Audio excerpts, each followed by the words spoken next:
Sant Vicenç dels Horts ha homenatjat el president de la Generalitat Republicana, Lluís Companys, aquest 15 d'octubre, quan fa 75 anys que va ser assassinat pel franquisme a la mateixa hora en què va ser fusellat al Castell de Montjuïc de Barcelona.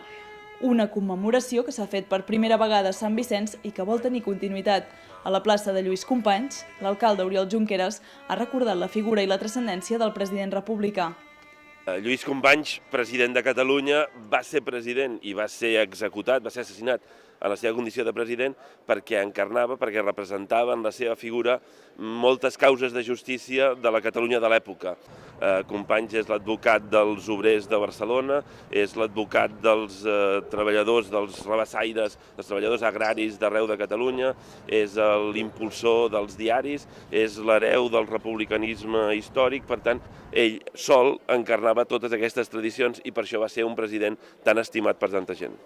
Després d'un minut de silenci de l'ofrena del consistori, entitats i partits polítics han dipositat corones de flors al peu del monument i d'un escrit amb el testament de Companys.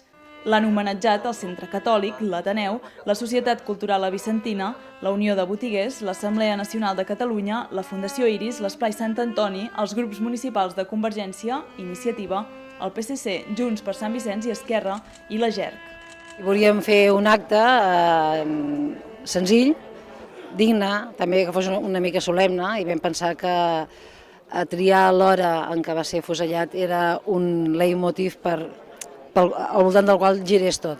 Llavors es tractava de fer una ofrena floral i de poder buscar alguna cosa emotiva, com és la carta que va fer a la seva esposa i també la lectura d'una part de la carta de testament que ha llegit en Jordi Mèlich.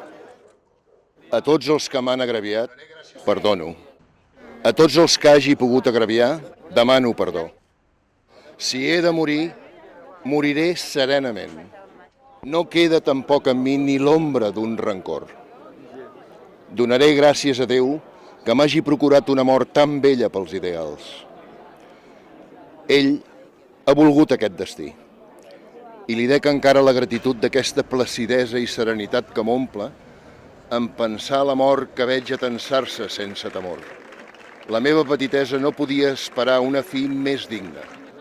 Per Catalunya i el que representa de pau, justícia i amor.